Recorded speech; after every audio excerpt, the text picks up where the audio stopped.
1 जनवरी 2023 को राजस्थान जयपुर में समण संघ की 1 दिवसीय संगीति का आयोजन किया गया। अंबेडकर वेलफेयर सोसाइटी झालाना जयपुर राजस्थान में संगीति का आयोजन ये समण संघी जी का जन्मदिन का केक मनाते हुए समन सुरेश सर का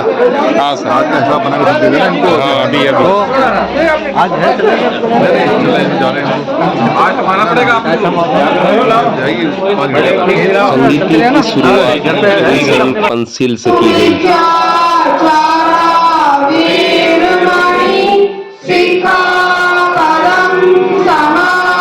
कैलेंडर का नया साल है, अंग्रेजों का नया साल है। नए साल पे नए दिन पहली बार जयपुर में राजस्थान की संगति लग रही है। हमारा जो ओरिजिनल है वो तो बरस बोलते हैं उसको, बरस कहते हैं पिछले बरस। बच्चे लोग थोड़ा शांति बनाएं। अगले बरस, फोन स्विच ऑफ कर। 20 बरस पहले, बरस को समझते साल, बरस साल नहीं है, बरस का मतलब है वर्षा। बुद्ध जो वर्षावास में जाते थे तो कहते थे जो पिछला वर्षावास था उस समय की बात है, 6 वर्षावास पहले, वो वर्षावास से वर्षा से बरस हो गया और बरस को साल बोलने लगे और साल को ईयर बोलने लगे। हमारी जो संस्कृति है, जो संस्कृति है वो बहुत प्राचीन और पुरानी है। आप जीवन भर बरस बरस करोगे पर आपको समझ नहीं आएगा कि बरस ही वर्षा है जो बरसती हर साल, और वहीं हमारा साल स्टार्ट होता है, 4 महीने चलता है। यहां जो संघ का कार्यक्रम चलता है वो संघ का कार्यक्रम है जुड़ने का और जोड़ने का। और जब जोड़ने की बात आती है तो संघ उठ के जाए कहीं या कोई संघ के पास आए, दोनों तरह से संघ तैयार रहता है। ये हमें बुद्ध ने सिखाया। बुद्ध ने जब काम शुरू किया तो कुछ लोगों के पास बुद्ध खुद उठ के गए और कुछ लोग बुद्ध के पास आए, और कोई अहम नहीं, कोई अहंकार नहीं, कोई ईगो नहीं, कोई कुछ नहीं, बस सीधा सीधा सीधा सीधा जाना है और आना है। गुप्त वार्ता जल्दी खत्म कर लो, मुझे डिस्टर्ब हो रही है। तो इधर बैठ जाओ, पीछे वालों को दिखाई देगा, कुर्सी पे आ जाओ। तो वो जो संघ का जाने का काम था और संघ का आने का काम था, वो काम आधा हो गया। लोग बैठे रहते हैं, लोग उनके पास आए तो ठीक है, पर वो नहीं जाते। जब ये संगति यहां लगी तो इस संगति में पता चला कि बराबर में एक संगति और भी है, राष्ट्रीय बौद्ध महासभा की। उनसे बातचीत होती रहती है। जो आदरणीय धर्मप्रकाश भारती जी हैं उनसे भी बातचीत होती रहती है। उनके जनरल सेक्रेटरी हैं बादल सिंह जी, उनसे बात होती रहती है। और वो बातचीत होते होते बंद हो गई। वो जूम की मीटिंग में आते थे, जाते थे। उन्होंने प्रयास किया कि समर संघ का जो कार्यक्रम है वैसा ही कार्यक्रम है जैसा कि राष्ट्रीय बौद्ध महासभा चला रही है। उन्होंने प्रयास किया कि एक होना चाहिए। समर संघ के जितने लोग थे तो हमेशा तैयार रहते हैं, एक होना चाहिए। पर उनसे यह कहा गया कि भाई आप बैठ जाओ अपने जितने भी लोग हैं उनके साथ, और समर संघ के लोग बैठ जाते हैं और बैठ के चर्चा होगी, क्योंकि आपने कह दिया कि राष्ट्रीय बौद्ध महासभा का भी वही कार्य है जो समर संघ कर रहे हैं, इससे बात नहीं बनेगी। आप तर्क वितर्क करो जैसे बुद्ध करते थे, जैसे बुद्ध ने सिखाया, जैसे बुद्ध ने एक यूनिवर्सिटी बनाई, तर्कशिला, तक्षशिला, जहां सीलों के ऊपर तर्क होते थे। और आज भी तिब्बत के जो लोग हैं बिल्कुल सारे तर्क करते हैं, और बुद्ध ने तो साफ साफ कहा है कि तर्क करो, तर्क पे जो सच हो उसको मानो, साफ कह के गए हैं। तो भाई तर्क होगा, आप बैठ जाओ, सबको बैठा लो जो भी है, पर वो बैठने को तैयार नहीं हुए। यहां जब पता चला तो हमने कहा बढ़िया मौका है। तो शंकर लाल बहुत सारे उन्होंने कहा जी मैंने तो पहले उनको कह दिया कि आप आ जाओ या हम आ जाते हैं, पर वो तैयार नहीं हुए। उन्होंने कहा जी कि बैनर के नीचे कौन आएगा, कौन किसके बैनर आएगा। तो शंकरलाल गौर जी ने कहा कि मैंने कह दिया उनको कि जी बैनर ही हटा देंगे, हमें तो जोड़ना है, आएगा बैनर, लोग जोड़ने हैं, कागज थोड़े जोड़ने हैं। ये बोर्ड थोड़ी जोड़ने हैं, और बैठो, बैठ के बात होगी। तो जब मैं उधर से आया था तो 4-5 साथी हमारे थे, यही होंगे, उन्होंने कहा जी सर एक ही कार्यक्रम होना चाहिए। वो यही होंगे, हाथ उठाना, कौन कौन थे? हाँ, एक उधर, एक उधर, एक उधर। उन्होंने कहा जी कि कार्यक्रम एक ही होना चाहिए, सबकी डिमांड यही है। चलो जी, सारे चल दिए वहां। वो वहां पहुंचे, उनके आयोजक वहां मिले, बड़े अच्छे आयोजक थे। उन्होंने कहा जी एक ही होना चाहिए, वो आते हैं, हम लेके आते हैं। फिर शंकरलाल गौर जी के साथ में दोबारा भी गए वहां, तो उन्होंने कहा जी अभी आए नहीं है, तो उनको मैसेज छोड़ा कि अगर आ जाए तो इधर आ जाना, सह सम्मान आइए, संघ पूरा बैठा होगा, आप अपनी बात रखिए। समर संघ के तो ये नियम है, खुली किताब है, चर्चा कीजिए, जो संघ फाइनल करेगा वो माना जाएगा, ना आपकी मानी जाएगी ना समर संघ की मानी जाएगी, लोग जो कहेंगे वो मानी जाएगी। खूब तर्क करो, खूब तर्क करो, पर जो समस्या है उसका समाधान तो तर्क तक ही है। कमरे में बैठ के नियम को बना ले वो तो नहीं चलेगा। इसलिए ये जो नियम है ये खुले में बने, जैसे बुद्ध ने सारे नियम खुले में बनाए, जैसे बाबा साहब अम्बेडकर ने पूरा संविधान खुले में बनाया, संविधान सभा में कोई भी नियम बाबा साहब अम्बेडकर ने बंद कमरे में नहीं बनाया, पास करवा के बनवाया, पब्लिक में खूब धाड़ के बनाया। तो ऐसे ही ये सारे नियम बने हुए हैं। पर यहां जो संघ बैठता है ये एक तरफा नहीं है। कोई आदमी ये सोचे कि भाई अभी एक आया वो बोल के चला गया, फिर दूसरा आया वो बोल के चला गया, फिर तीसरा आया वो बोल के चला गया, फिर चौथा आया बोल के चला गया, दाल बाटी चूरमा देसी घी खाओ, 200 रुपए दिए हमारी संगति, उसके बाद जाओ, फिर काम खत्म, फिर कोई और संगति होगी, कुछ होगी, फिर आएंगे। ऐसा नहीं है, संघ में नहीं चलता ऐसा। बाकी सब जगह ऐसा चलता है, पर संघ में असली सभा जो होती है वो खाना खाने के बाद होती है। ये कंसेप्ट सबने बताया टुकड़ों में, क्योंकि ये कंसेप्ट बहुत बड़ा है। इसको सीखने के लिए आप किताब लेके जाना, 13 रुपए 60 पैसे की किताब है। यहाँ पे जो एमएल परमार साहब हैं वो किताब के एक्सपर्ट हैं, उनसे हम निवेदन करेंगे कि और सस्ती अगर हो सकती है तो इसको और दें। हमने तो छपाई 13 रुपए 60 पैसे की छपी, अगर ये 7-8 रुपए पहुंचती है तो छपा के दें, हम तो इसे घर तक पहुंचाए। तो वो जो किताब है, जो समर ग्रंथ है उसको पढ़ें, वीडियोज है उसको देखें, और यहाँ कंसेप्ट को सुने, और जिन्होंने सुना है वो भी सुने, और जिन्होंने नहीं सुना है वो भी सुने। और फिर खाना खाने के बाद हम यहाँ बैठेंगे, आप अपने सब विचार देंगे, एक एक करके जिसको विचार देना है वो विचार दें। वन साइडेड नहीं है कि यहाँ आदमी आया बोल के चला गया, बात खत्म हो गई, उससे तो काम ही खराब हो गया हमारा। हमें तो बुद्ध की तरह, डॉक्टर अंबेडकर की तरह बात करनी है, तर्क वितर्क करना है। वही तो संघ सिखा के गए, भारत गणराज्य संघ और जो बुद्ध ने संघं शरणं गच्छामि कहा, दोनों संघ एक ही है, दोनों के नियम एक है। संविधान के नियम और बुद्ध के त्रिपिटक विनय पिटक के नियम सेम है, तो उनमें तर्क ही तर्क और है नहीं। तो यहाँ आप जितने विद्वान लोग आए हैं, जितने भी जयपुर राजस्थान से आए हैं, वो सब अपनी बात रखें, बहनें भी रखें, क्योंकि हमारी सती माता बहुत होती थी। सती माता उनको बोलते थे जो सती पठान की जानकार होती थी, और सती पठान की जो जानकार महिला होती थी, जब उनके जो हस्बैंड है जब वो गुजर जाते थे तो वो क्या करती थी, वो पूरी जगह बच्चों को सबको सती पठान सिखाया करती थी। एक ऊंची विद्या थी जो बताती थी, इसलिए उनको सती माता बोलते थे। कोई सती पिता नहीं है पूरे भारत में, पर सती माता के बहुत मंदिर है।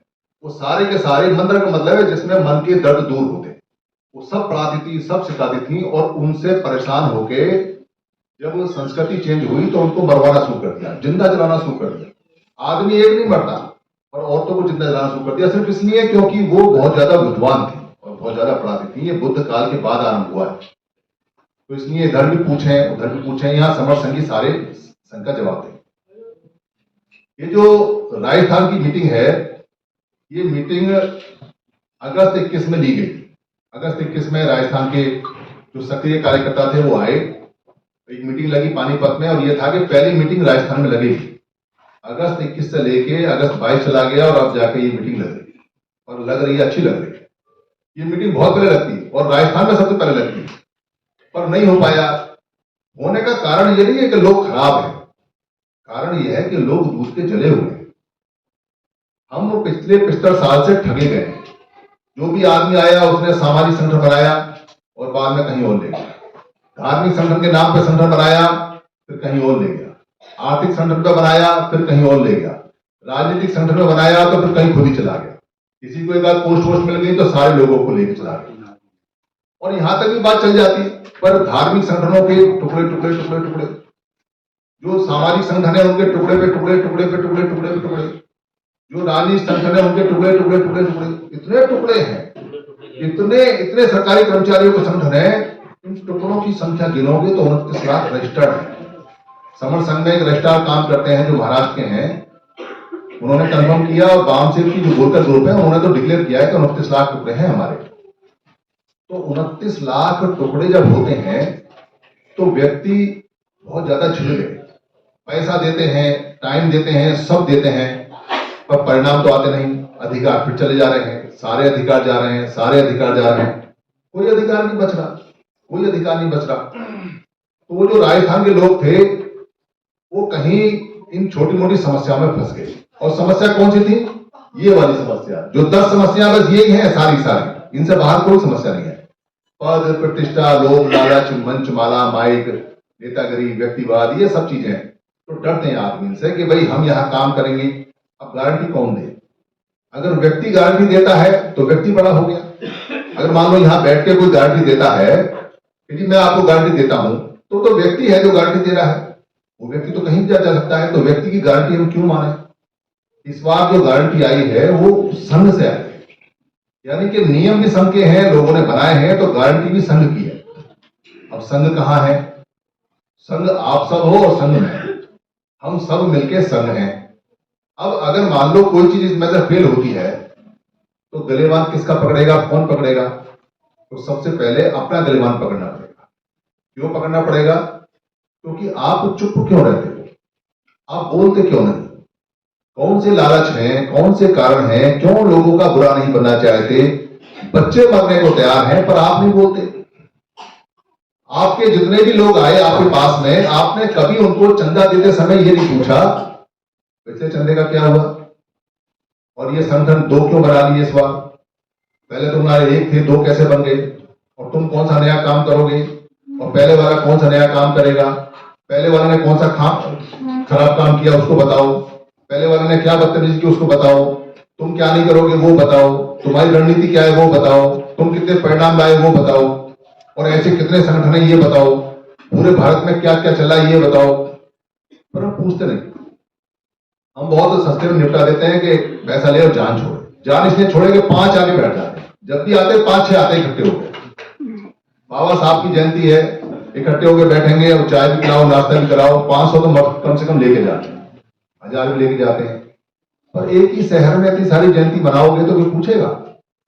एक ही दिन में एक ही शहर में अलग अलग, ये मेरी संस्था, ये मेरे बाबा साहब, ये मेरी संस्था। अब सबके बाबा साहब अलग अलग है, सबके विचारधारा अलग अलग है। बाबा साहब ऐसा कह के गए थे, बाबा साहब ने तो कहा था मेरी जयंती नहीं मनानी है, चलो आप मनाते हो इकट्ठे होने के लिए, तो इकट्ठे कहां हो रहे हो? तो एक शहर में एक कार्यक्रम हो तो लाखों लोग आए तो अच्छे अच्छे आदमी हिल जाए, खाली इकट्ठे होने से हिल जाए, और किसी का पैसा भी खर्च ना हो, अपनी अपनी रोटी ले आओ, अपना अपना खाना ले आओ, मिल बांट के खा लो, तो चंदा भी न देना पड़े। पहले ऐसे ही होता था। पर यहां तो मेरी सभा में 200, मेरी में 300, तेरा कद छोटा तेरा कद बड़ा, इसी में मार दिया हमें तो। और जहां लड़ाई है, जहां झगड़ा है, वहां नहीं पहुंचता आदमी। जितने भी हमारे 29 लाख संगठन है वो आपस में लड़ रहे हैं, जिससे लड़ना चाहिए वहां तक तो पहुंचे नहीं, और जिंदगी में वहां तक पहुंच नहीं सकते, क्योंकि आपस में लड़ने से छूट नहीं है, फुर्सत नहीं है। और जिसको वो दुश्मन दुश्मन कहते हैं कि ये हमारा दुश्मन है, ये हमारा दुश्मन है, वो तो बेचारा कभी कहता नहीं कि तुम अलग अलग हो जाना। वो दुश्मन तो कहीं दिखाई नहीं देता। और किसको दुश्मन कहते हैं? कहते हैं बमण बड़ा समझदार है, बमण बड़ा बुद्धिमान है, बमण बड़ा अक्लमंद है, बड़ा शातिर है, बड़ा तेज है। हमारे 6743 टुकड़े कर दिए, हमको अलग अलग कर दिया, हमारी जातियां बना दी, हमारे गले में हांडी बांध दी। मतलब हमारे बच्चों को सिखाते हैं कि वमन इतना ताकतवर, इतना खतरनाक है। इतना ताकतवर, इतना खतरनाक होता तो जिस देश में रह रहा था तो वहीं कुछ कर लेता, यहां क्यों आता? काय का ताकतवर है? ये जो कहते हैं ताकतवर है, ताकतवर है, एक किताब पढ़ लो कोई सी भी, उनकी पढ़ लो या अपनी पढ़ लो, हर बार अपनी ताकत दिखाता है। काय में? मांगने में। क्या कहता है? एक गरीब याचक भ्रमण, या क्या कर रहा है? याचना। ऐसी तो कोई किताब में कहानी में आपने पढ़ी कि एक गरीब याचक भ्रमण ना हो? कहीं लिखा हो कि एक मालदार ब्राह्मण ने लिखा है, एक राजा ब्राह्मण? पूरी कहानियां पढ़ी है हमारी पुरानी, हमारे तो त्रिपिटक में है। गरीब याचक ब्राह्मण, और याचना करता है, कहाँ करता है बहन जी याचना? समण के घर समण के दरवाजे। और समण कौन है? हम हैं। और एक कहानी नहीं जिसमें ये लिखा हो कि एक गरीब याचक समण या समणी याचना करती हो। कोई कहानी सुनी आपने? कोई इतिहास बता दो हमारा एक भी आदमी किसी ने भीख मांगी हो, याचना किया हो, बता दो, बता दो एक भी हो। और उनकी एक कहानी बता दो जिसमें उन्होंने भीख के अलावा कोई और काम किया हो। तो फिर भिखारी को ही आप ताकतवर मान लो, भिखारी को ही खुदा मान लो, भिखारी को ये कहो कि ये बड़ा बलवान है, तो भिखारी का कसूर नहीं है। किसका कसूर है जी? हमारा कसूर है।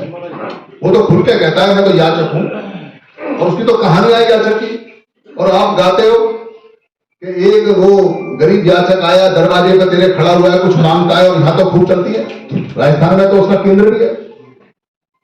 तो दिक्कत कहां है? दिक्कत तो भैया हमारे साथ है कि हमने याचक को अपना घर दे दिया, अपना परिवार दे दिया, अपनी जमीन दे दी, अपना पैसा दे दिया, अपनी शिक्षा दे दी, अपने अधिकार दे दिए। वो मांगता चला गया, हम चले बड़े दानी हो गए। अब आप इतने बड़े दानी हो तो रोक क्या कर रहे हो? जब आप उस बात को उसकी मानते चले गए तो बात ही खत्म हो गई, फिर उसको क्यों दोष देते हो? पर हमारे जितने को 29 लाख संगठन के नेता हैं वो हमको डराते हैं।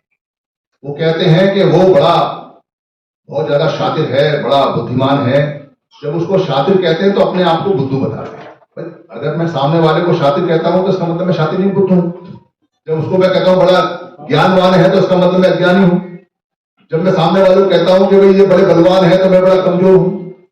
जब मैं सामने वाले को कहता हूं बड़े बुद्धिमान है तो मैं मूर्ख हूं। तो वो बेसिकली अपने आप अपने गुण बताते हैं, उसके गुण नहीं बताते। और हमारे बच्चों को डराते हैं, ऐसा हो जाएगा वैसा हो जाएगा। क्यों डराते हैं? संगठन बनाया है, लड़ेंगे हम, चंदा दो, चंदा दो। एक संगठन ने तो 35 करोड़ रुपए इकट्ठे कर रखे हैं अकाउंट में। एक साल पहले 31 करोड़ थे, 21 करोड़ थे, अभी 35 हो गए। क्या करते हुए पैसे का? तो वो जो डराते हैं हमको, उनसे कोई सवाल नहीं पूछता। उनसे ये नहीं पूछता कि आप इकट्ठे क्यों नहीं होते। अगर सारे लोग जयपुर के अंदर डॉक्टर अंबेडकर को मानने वाले हैं तो डॉक्टर अंबेडकर की विचारधारा कहती है ऑर्गेनाइज, इकट्ठे हो जाते। फिर अलग अलग संगठन बना के कौन से डॉक्टर अंबेडकर को मानते हो भाई? कौन से डॉक्टर अंबेडकर की विचारधारा पे काम कर रहे हो? डॉक्टर अंबेडकर ने कब कहा था कि सारे संगठन अलग अलग जाना और मेरा फोटो लगाना? बाबा साहब अगर आज जिद्दे होते तो क्या कहते? डॉक्टर अंबेडकर की विचारधारा लेकर आप अलग अलग चल रहे हो, कह रहे हो कि हम डॉक्टर अंबेडकर का काम कर रहे हैं। काम कर रहे हो या काम तमाम कर रहे हो? बाबा साहब ने समता समाज संघ बनाया। वो समता समाज संघ किसी को याद नहीं है, उन्होंने संघ बना के दिया। और टुकड़े पे टुकड़े, टुकड़े पे टुकड़े, टुकड़े पे टुकड़े। जो बुद्धिस्ट लोग हैं दिल्ली के अंदर, बताता हूं, नाम पे पीछे गारंटी है उनके कि वो बुद्धिस्ट है। जब सिद्धार्थ गौतम ने बुद्धत्व प्राप्त किया तो बोधि प्राप्त करने के बाद में बुद्ध हो गए। बेसिकली ओरिजिनल नाम है बुद्ध। बुद्ध का मतलब है जो बुझाता है, जो सवालों के जवाबों को बुझाता है, यानी सवालों की जो अग्नि लगी है उसको बुझाना, उसको बुद्ध बोलते हैं। बुद्ध से बुद्ध बन गया। तो बुद्ध जब सिद्धार्थ गौतम से बने तो जितने उनके लोग थे, जो भिक्षु थे, जो भी थे, किसी के पीछे बौद्ध लिखा हुआ देखा आपने? किसी के पीछे बौद्ध नहीं है, सिंपल सिंपल नाम थे। और सारे के सारे वो बुद्ध की बात मानते थे, बुद्ध के अनुयायी थे, और संघ के नियम मानते थे जो भिक्षु संघ के थे। पर हमारे जो बुद्धिस्ट लोग हैं, जो बाबा साहब की क्रांति करने वाले हैं, जो बाबा साहब के कहने पे पूरे भारत को बौद्ध में बनाने वाले हैं, वो सर्टिफाइड अपने पीछे बौद्ध लिखते हैं, पर अलग अलग हैं। कौन से बुद्ध को मानते हो? बुद्ध ने कहा संघं शरणं गच्छामि, तो एक साथ रहना है। जब तुम बुद्ध के नाम पे ही अलग अलग हो तो तुम बुद्ध का कौन सा काम कर रहे हो, कैसे इकट्ठा कर रहे हो?